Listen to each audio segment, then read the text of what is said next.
Hello everyone, welcome to excellence classes और way of success. दोस्तों, आज हम लोग मॉक टेस्ट 5 देखने वाले हैं, जो कि आपको एयरफोर्स के लिए बैच, ये जो मॉक टेस्ट है डेडिकेटेड है। लेकिन आप सिर्फ एयरफोर्स के लिए नहीं, इसको आप जीडी के लिए भी देख सकते हैं, एमटीएस के लिए भी देख सकते हैं, आप एलडीसी के लिए भी देख सकते हैं, सीजीएल के लिए देख सकते हैं। जिसमें भी आपको मैथ्स के क्वेश्चन पूछे जाते हैं उसके लिए आप इस वीडियो को, इस सेशन को आप देख सकते हैं। तो चलिए हम लोग बिना टाइम वेस्ट किए हुए अपने सेशन को स्टार्ट करते हैं और देखते हैं आज का जो सेशन है उसमें क्या क्या क्वेश्चन है। तो पहले, जैसा कि मैं आपको पहले भी बता चुका हूँ, फर्स्ट वीडियो से ही बताते आ रहा हूँ, पहले वीडियो को आप रोकिए और खुद से क्वेश्चन को सॉल्व करने की एक बार कोशिश कीजिए। चलिए देखते हैं, पहला क्वेश्चन है, खाद्य तेल की कीमत में 25% की वृद्धि हो गई। एक परिवार को अपना बजट नियत रखने के लिए अपने उपभोग में कितने प्रतिशत की कमी करनी चाहिए। अगर आप कोई सामान, कोई भी वस्तु आप यूज कर रहे हैं, उसके कीमत में आप जो है उसका वृद्धि हुआ, जब उसकी कीमत में वृद्धि हुआ तो आप चाहते हैं कि जितना मेरा पहले खर्चा रुपया, अगर हम 100 रुपया करते थे खर्चा, तो अब भी हम ये आपको कीमत में वृद्धि होने के बावजूद भी हम चाहते हैं जो 100% यानी 100 रुपया ही मेरा खर्चा हो। तो 100 रुपया खर्चा होगा तो आप क्या कीजिएगा, जो जिस वस्तु का कीमत बढ़ा है उसके आप क्वांटिटी को क्या कीजिएगा, घटा लीजिएगा। तो इस तरह का जब भी क्वेश्चन आए तो आप कैसे सॉल्व कीजिएगा, डायरेक्ट बताते हैं। देखिए, जब कमी आपको लास्ट में क्या पड़ रहा है, प्रतिशत कमी निकालने के लिए बोले, और ये आपको क्या होगा, वृद्धि प्रतिशत अपॉन 100 प्लस वृद्धि प्रतिशत इंटू 100 कर दीजिए। ठीक है। अगर यही क्वेश्चन आपको इस तरह से पूछ ले, खाद्य तेल की कीमत में 25% की कमी हो गई, एक परिवार को अपना बजट नियत रखने के लिए अपने उपभोग में कितने प्रतिशत की वृद्धि करनी चाहिए, तो आपको यहाँ पे वृद्धि प्रतिशत बराबर प्रतिशत वृद्धि इक्वल टू आपको कमी प्रतिशत अपॉन 100 माइनस कमी प्रतिशत, कॉपी में नोट कर लीजिए। ठीक है। इस तरह से जब भी आए क्वेश्चन तो आप ऐसे सॉल्व कीजिएगा। तो अब देखिए, ये क्वेश्चन आपके लिए इजी हो गए, इस पे फॉर्म पे बैठेगा। तो यहाँ पे हम लोग क्या करेंगे, 25% वृद्धि हो रहा है, 125 गुना आपको 100, यानी ये 5 और ये आपको 20, यानी 20% आपका इसका प्रतिशत, आपको क्वांटिटी का जो प्रतिशत है वो घटा लेना पड़ेगा। चलिए अब नेक्स्ट क्वेश्चन की ओर बढ़ते हैं। उम्मीद है कि आपको ये क्वेश्चन समझ आ गया होगा।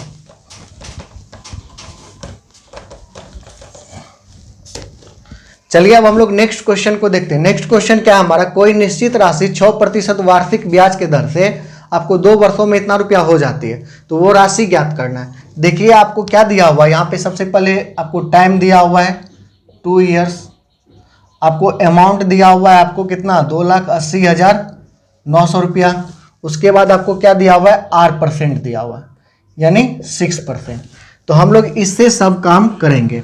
ठीक है। तो देखिए, इसको कितना लिख सकते हैं, फ्रैक्शन में अगर लिखना चाहें 6/100 करेंगे, यानी आपको ये 3/53 आ गया। ठीक है। तो ये इसको हम लोग CI मानते हैं, इसको हम लोग अमाउंट मांगते हैं। और अगर इसको ऐड कर दे, सॉरी, ये आपको मूलधन यानी आपको राशि होता है, और इसको ऐड करेंगे तो ये आपको टोटल अमाउंट हो जाएगा, CI प्लस ये P।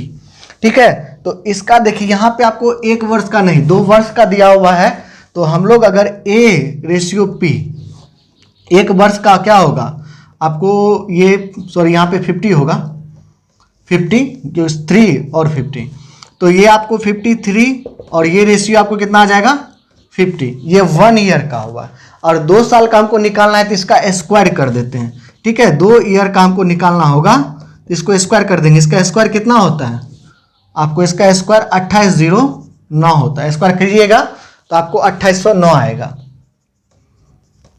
और इसका स्क्वायर कीजिएगा तो आपको 2500 आएगा। और इसका वैल्यू आपको दिया हुआ है क्योंकि 2 वर्ष का आपको अमाउंट दिया हुआ है।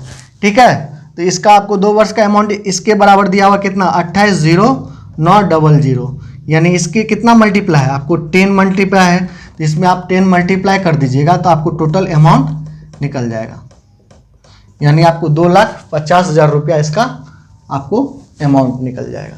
ठीक है। उम्मीद है कि आपको ये क्वेश्चन समझ में आ गया होगा।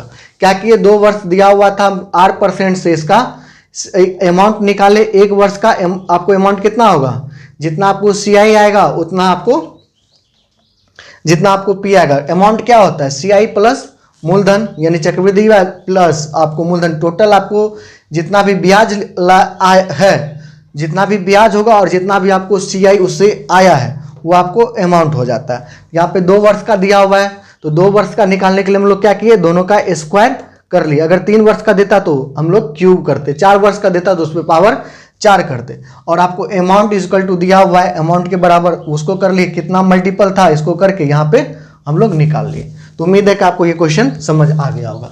चलिए हम नेक्स्ट क्वेश्चन को देखते हैं। नेक्स्ट क्वेश्चन काफी अच्छा क्वेश्चन है। कह रहा है एक त्रिभुज में यदि AB इक्वल टू AC है, आप एक ट्रायंगल है जिसमें AB आपको C है, ठीक है। AB इक्वल टू आपको ये और ये इक्वल है।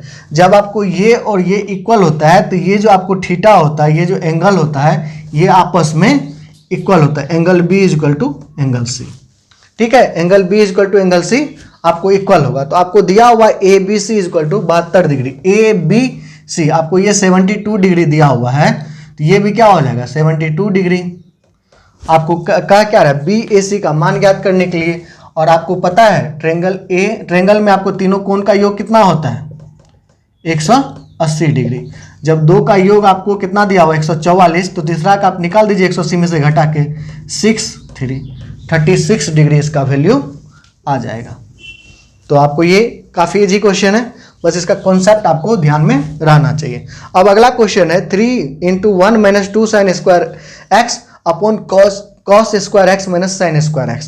देखिए ये इसमें कुछ नहीं है, ये आपको फार्मूला सिर्फ ध्यान में रहना चाहिए, तो आपके लिए क्वेश्चन काफ़ी इजी है। क्या कर रहा है, याद रखिएगा आपको cos 2 थीटा इक्वल टू क्या सब होता है। अगर cos 2 थीटा दिया रहे, sin 2 थीटा क्या होता है 2 × sin थीटा × cos थीटा, या फिर आपको 2 tan theta upon 1 + tan square theta होता है। ये इसका होता है। अगर मेरा आप लेक्चर देखे होंगे ट्रिगोनोमेट्री का, तो उसमें सारा फार्मूला मैं आपको कैसे क्या होता है वो प्रूव करके भी बताया हूँ। यहाँ पे आपको सिर्फ फार्मूला मैं थोड़ा सा बता देता हूँ। तो cos 2 थीटा इक्वल टू हम लोग लिख सकते हैं आपको cos square theta minus sine square theta, या फिर इसको लिख सकते हैं 1 - 2 sin स्क्वायर थीटा, या फिर इसको लिख सकते हैं 2 cos स्क्वायर थीटा -1, या फिर इसको 10 के फॉर्म में लिखे, इसी को लिख सकते हैं 1 - tan square theta upon 1 + tan square theta. आप लोग कॉपी में नोट कर लीजिएगा। इतना इसको cos 2 थीटा को इतना लिख सकते हैं। देखिए ये दोनों आपको एक फॉर्म में लग रहा है, cos square x minus sine square x और 1 - 2 sin स्क्वायर x। ये देखिए ये वाला चीज़ है, ये और ये दोनों एक ही है, इसका मतलब ये और ये कट जाएगा, बचेगा क्या आपका 3। तो ये फार्मूला आपको ध्यान में रहे तो ये सब क्वेश्चन आपको काफ़ी इजी हो जाएगा। अगर सपोज कीजिए आपको फार्मूला नहीं याद रहे तो इस तरह के क्वेश्चन को आपको कैसे सॉल्व कीजिएगा, x का वैल्यू कुछ रख लीजिएगा, 30 डिग्री 40 डिग्री 45 डिग्री कुछ भी आप मान रख लीजिएगा और सॉल्व कीजिएगा। आपको फिर ये दोनों कट जाएगा, आपका 3 बच जाएगा। एक बार देख लीजिए, मान के चलिए हम 45 डिग्री रख लेते हैं। आपको फार्मूला नहीं याद रहे तो क्या कीजिएगा, यहाँ पे आपको 1 - 2 sin स्क्वायर x है, उसके बाद आपको cos स्क्वायर x माइनस आपको sin स्क्वायर x है, यहाँ पे 3 है। हम क्या किए, आपको 45 डिग्री x की जगह पे रख लिए, यहाँ पे रखिए। और साइन 45 डिग्री कितना होता है, साइन या आपको cos क्या होता है 1/√2, cos 45 डिग्री भी यही होता है। इसमें वैल्यू रख दीजिए 3, 1 - 2 × 1/2, √2 का होल स्क्वायर क्या होगा 2 अपॉन आपको 1/2 माइनस, यहाँ पे 45 डिग्री रखिएगा तो एक देखिए आपको क्या होगा, ये 0 माइनस और ये माइनस 0 दे देगा। तो हम लोग यहाँ पे 45 डिग्री नहीं रख सकते, क्योंकि आपको पता है 1/0 क्या होता है मीनिंगलेस होता है, कभी वो फाइंड नहीं होता है। 0/1 होता तो ये हो सकता था। यहाँ पे 45 डिग्री के जगह पे हम लोग 30 डिग्री रख लेते हैं। 30 डिग्री रखिएगा तो साइन 30 डिग्री का वैल्यू कितना होता है 1/2, और cos 30 डिग्री का कितना वैल्यू होता है √3/2। अब इसमें रखिएगा तो आपका क्वेश्चन सॉल्व हो जाएगा। या फिर ये 30 डिग्री रखने के बजाय आप क्या कीजिए 90 डिग्री रख लीजिए या 0 डिग्री। साइन 90 डिग्री क्या होगा 1 होगा, और कॉस 90 डिग्री क्या होता है आपको 0 होता है। यहाँ पे 0 रखिएगा तो कोई दिक्कत नहीं है, 0 में से आपको 1 जाएगा तो -1 हो जाएगा। हम क्या किए 90 डिग्री रख लेते हैं, ठीक है। और साइन 90 आपको ये 0 हो जाएगा, यहाँ रखिए 3 1 -2 अपॉन आपको ये 0 हो जाएगा, ये -1, यानी 3 -1 अपॉन -1। सबसे अच्छा आप 90 डिग्री रखिए या फिर 0 डिग्री रख लीजिएगा, आपको यही आंसर आएगा। 45 डिग्री क्यों नहीं रख सकते हैं मैं आपको बता दिया, क्योंकि ये दोनों इक्वल होता है, दोनों इक्वल होगा तो क्या होगा 0 हो जाएगा, और 1/0 का वैल्यू कुछ नहीं फाइंड होता है। तो उम्मीद है कि अब आपको ये अच्छे से समझ में आ गया होगा। अगर फॉर्मूला याद है तो इसको देख कर ही आप क्वेश्चन को आंसर टिक कर सकते हैं। चलिए अब नेक्स्ट क्वेश्चन की ओर बढ़ते हैं। तो चलिए दोस्तों अब हम लोग नेक्स्ट क्वेश्चन को देखते हैं। काफ़ी क्वेश्चन आपको ये इजी लग रहा होगा, लेकिन इसमें थोड़ा सा ट्रिक है। आप क्या कीजिएगा, दोनों को मल्टीप्लाई करने के लिए भिड़ जाइएगा। जब दोनों को मल्टीप्लाई करने लगेगा तो आपको टाइम ज़्यादा लगेगा। देखिए इसमें क्या है, आपको ये क्वेश्चन पूछा गया एग्जाम में, ये आपको सीजीएल के एग्जाम में पूछा गया क्वेश्चन है। देखिए इसको क्या लिख सकते हैं, 515 है, 515 है और आपको 485 है। अगर हम इसको 500 + 15 कर दें, इसको 500 - 15 कर दें तो कोई फर्क पड़ेगा नहीं पड़ेगा, दोनों मल्टीप्लाई में है, दोनों को मल्टीप्लाई कर दीजिए। और आप लोग को पता है a + b और a - b क्या होता है, a² - b², यानी 500 का स्क्वायर और -15 का स्क्वायर। 500 का स्क्वायर कितना होगा 25, 4 0 होगा, और ये 225।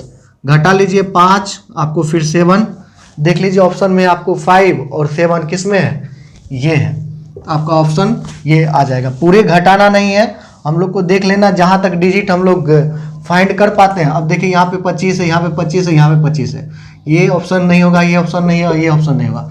75 यहाँ पे है, यहीं पे हम लोग को छोड़ देना है, हम लोग को देख लेंगे तो ये हमारा आंसर हो जाएगा। आपका समय इस तरह से बचता है, ठीक है। चलिए अब नेक्स्ट क्वेश्चन की ओर बढ़ते हैं।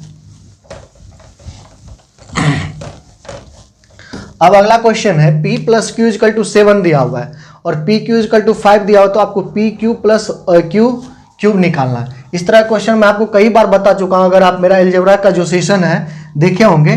देखिए PQ + QQ, इसको लिख सकते हैं P + Q का होल क्यूब, अब -3PQ और P + Q। इस फॉर्मूला पे जैसे ही बैठाइएगा आपको सारा क्वेश्चन सॉल्व हो जाएगा। इस तरह का जब भी क्वेश्चन आएगा आप आसानी से उसको सॉल्व कर सकते हैं। 7 का क्यूब कितना आ जाएगा 343, माइनस आप फिर ये PQ यानी 7 21 इंटू आपको 7, सॉरी PQ कितना वैल्यू दिया हुआ है आपको 5, यहाँ पे आपको कितना आ जाएगा 15, और यहाँ से आप क्या कीजिए 7 कॉमन निकाल लीजिए तो कितना आ जाएगा आपको ये 49 - 15, यानी 7 इंटू आपको 4 और ये 3, आपको 8 28, ये आपको 2 ऑप्शन में है तो आप गुना ही कर लीजिए, 7 या 21। तो यहाँ देखिए 21 आएगा और कितना भी आप प्लस कीजिएगा तो ये 448 के पास नहीं जाएगा, तो आपका ऑप्शन क्या आ गया ये डी नंबर। बस ये हम लोग को थोड़ा सा कैलकुलेशन सोच करके भी बनाना। अब ये क्या कर रहे हैं, टोटल को मल्टीप्लाई करेंगे, टोटल को गुना करेंगे तो फिर आपको टाइम ज़्यादा लगेगा। तो आप ऑप्शन पे भी ध्यान रखिए कैलकुलेशन करते वक्त, और देखिए जो आपका ऑप्शन आ रहा है तभी टिक लगा करके आप आगे बढ़ सकते हैं। अब देखिए नेक्स्ट क्वेश्चन क्या हमारा, उम्मीद है कि आप ये क्वेश्चन को समझ गए होंगे।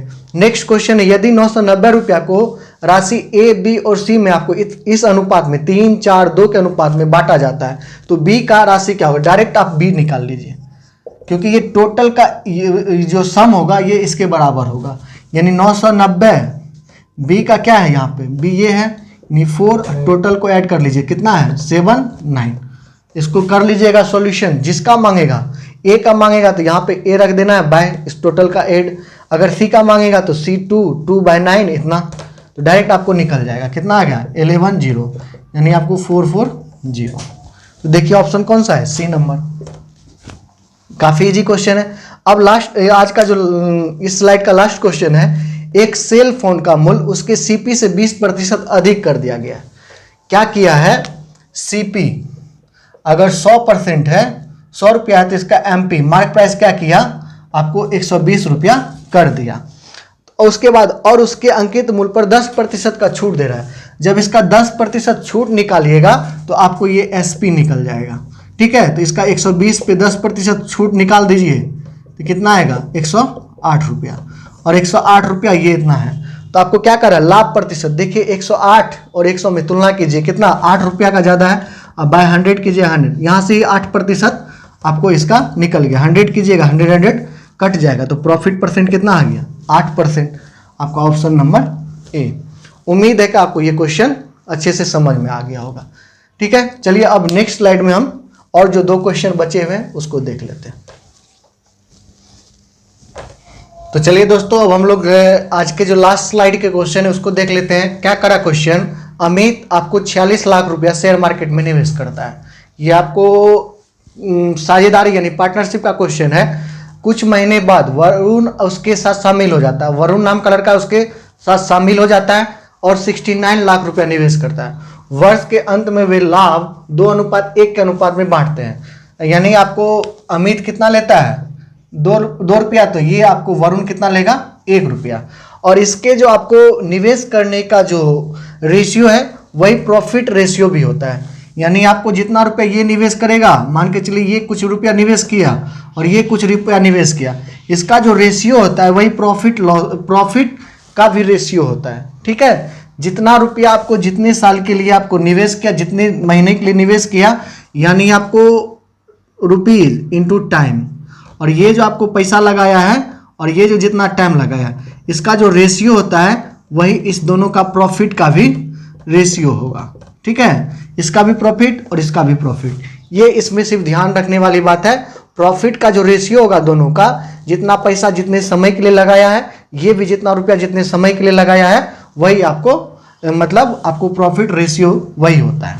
बस इतना सा आपको इसमें इस कोई मतलब इस चैप्टर में ये सिर्फ आप लोग को दिमाग में रहना चाहिए। बाकी ये क्वेश्चन, ये इस चैप्टर का क्वेश्चन आपको काफ़ी इजी हो जाता है बनाना। तो चलिए इसको देखते हैं, सॉल्व करते हैं। इसमें क्या दिया हुआ है आपको, अमित कितना ले रहा है, कितना लगा रहा है 46 लाख रुपया। उसके बाद आपको कुछ महीने बाद आपको ये कितना 69 रुपया आपको लाख निवेश करता है। वर्ष के अंत में ध्यान रखिए, यहाँ पे आपको 1 वर्ष के अंत में वे लाभ, यानी आपको कितना दिन के लिए दोनों पैसा लगा रहा है 1 वर्ष के लिए, और 1 वर्ष में कितना महीना होता है आपको 12 महीना। अगर मान के चलिए टोटल ये आपको तो 1 वर्ष लगाया है और ये कितना लगाया है वरुण अमित से कितने महीने बाद, यानी 12 महीना। अगर माइनस हम x कर दें तो ये इसका जो आपको कितने महीने बाद ये इसमें जुड़ा था अमित के बाद, ये डायरेक्ट हमको यहाँ से निकल जाएगा। या फिर यहाँ पे हम इंटू x कर ले, ये इतना महीना आपको ये पैसा लगाया, उसके बाद में हम 12 से आपको माइनस कर देंगे। तो आप डायरेक्ट यहाँ भी कर सकते हैं, जो आएगा सॉल्व करके वही आपका इसका आंसर हो जाएगा। तो देखिए 69 ये कटेगा आपको 3 यानी 2 3, ये आपको 4, ये 2, यानी आपको 8 और 12 माइनस x, और ये रेशियो क्या दिया हुआ है 2:1 में। यही हमको आपको क्या बताया, जो जितना रुपया आपको लगाया, कितने दिन के लिए, कितने समय के लिए, जो दोनों का अनुपात निकालेंगे वही आपका इसका प्रॉफिट का रेशियो होता है। यानी 8 बाय आपको 12 माइनस एक्स इक्वल टू 2/1, यानी 4, यानी आपको 12 minus x equal to 4, x equal to direct आपको 8 आ गया। तो ये कितने महीने बाद आपको क्या करा, बाद आपको शेयर मार्केट में शामिल होता है, तो ये आपको 8 महीना बाद ये शेयर मार्केट में शामिल होता है। यानी 8 महीना तक ये काम किया, उसके बाद ये 8 महीना बाद ये इसमें शामिल हो जाता है। यानी आपको 4 महीना ये, अगर आपसे ये पूछ लेता शेयर मार्केट में इसका पैसा कितने दिन के लिए रहा, तो सिर्फ ये 4 महीना के लिए आपको ये पैसा लगाया। लेकिन कितने महीने बाद पूछ रहा है आपको, वरुण अमित से कितने महीने बाद जुड़ा, तो ये 8 महीने बाद जुड़ा। तो अब आपको ये क्वेश्चन समझ में आ गया होगा। चलिए अब लास्ट क्वेश्चन आज का देखते हैं और इसको सॉल्व करते हैं। देखिए ये क्वेश्चन भी काफ़ी इजी है, लेकिन कभी कभी आपको पूछ लेता है इसका सरल रूप बनाइए। तो ये इसमें देखिए कैसे इसको सरलतम रूप में इसको बनाते हैं। आप इसको अगर हर प्रमेयकरण करने के लिए चलिएगा तो आपको काफ़ी दिक्कत होगा। तो इसको देखिए कैसे बनाते हैं। रूट 12 है, इसको हम लोग 4 × 3 लिख सकते हैं, और 4 रूट अंदर ये होगा तो इसको 2 √3 लिख सकते हैं। कोई दिक्कत नहीं होनी चाहिए। और 20 को हम लोग 4 रूट अंडर 20 को हम लोग 5 इंटू 4 लिख सकते हैं, यानी इसको हम लोग लिख सकते हैं 2√5। इसी तरह 3 लिख सकते हैं इसको, और इसको कितना लिख सकते हैं 9 इंटू 5 यानी 3√5। इसको जैसे उसे छोड़ देंगे, यानी आपको फाइनल क्या आएगा 12 माइनस आपको 2√3 प्लस आपको 2√5। ये ऊपर में आ गया, और नीचे में आ गया क्या आपको 3√3 माइनस आपको 3√5 और माइनस 18। अब देखिए आपको जो जो कॉमन आ रहा है उसको निकाल लीजिए।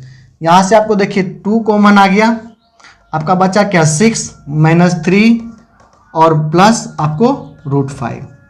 और नीचे में यहाँ पे क्या बचा, आप 3 कॉमन ले लीजिए, √3 माइनस √5 आपको यहाँ पे माइनस 6। और माइनस जब कॉमन ले लीजिएगा तो यहाँ भी प्लस, यहाँ भी प्लस, यहाँ पे माइनस। तो ये देखिए आपको सेम आया माइनस √3 प्लस √5 प्लस 6 ये आपको कट जाएगा, बचेगा क्या 2 यानी -2/3। आपका ऑप्शन जो भी है वो आ जाएगा। ये आपका ए नंबर।